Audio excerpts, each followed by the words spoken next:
નમસ્કાર, સત્યમેવ જયતે લાઈવ ન્યૂઝમાં આપનું સ્વાગત છે।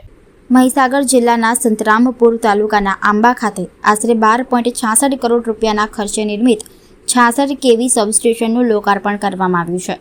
રાજ્યના કાયદો અને ન્યાયતંત્ર, ઉર્જા અને પેટ્રોકેમિકલ્સ તેમજ વૈધાનિક અને સંસદીય બાબતોના મંત્રી કૌશિકભાઈ વેકરિયાના હસ્તે સબસ્ટેશનનું લોકાર્પણ કરાયું હતું।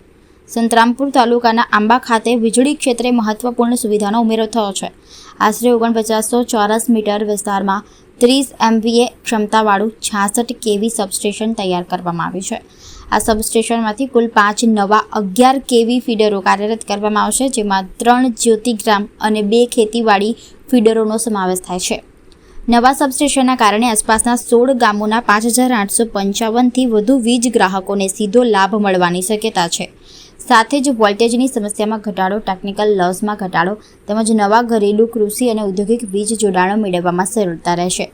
લોકાર્પણ પ્રસંગે મંત્રી કૌશિકભાઈ વેકરિયાએ જણાવ્યું કે વીજળી માત્ર પ્રકાશનું માધ્યમ નથી, પરંતુ ખેડૂતોની સમૃદ્ધિ, વિદ્યાર્થીઓના ભવિષ્ય, મહિલાઓની સુરક્ષા અને ઉદ્યોગની પ્રગતિનો આધારસ્તંભ છે। તેમણે જણાવ્યું કે જ્યોતિગ્રામ યોજનાના કારણે ગુજરાતના ગામડાઓ સુધી 24 કલાક વીજ પુરવઠો પહોંચ્યો છે અને મુખ્યમંત્રી ભૂપેન્દ્ર પટેલના નેતૃત્વમાં રાજ્યમાં દર વર્ષે નવા સબસ્ટેશનો કાર્યરત થઈ રહ્યા છે।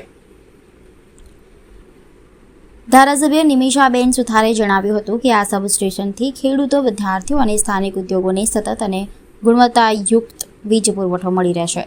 ઓગસ્ટ 2025માં મંજૂર થયેલા આ પ્રોજેક્ટને માત્ર 1 વર્ષમાં પૂર્ણ કરવા બદલ તેમણે ઉર્જા વિભાગ અને જેટકોની કામગીરીને અભિનંદન પાઠવ્યા હતા। આ પ્રસંગે અગ્રણી દશરથભાઈ બારિયા, જેટકોના અધિકારી VK પટેલ, તાલુકા પંચાયતના પ્રમુખ સહિત પદાધિકારીઓ, આગેવાનો અને મોટી સંખ્યામાં ગ્રામજનો ઉપસ્થિત રહ્યા હતા।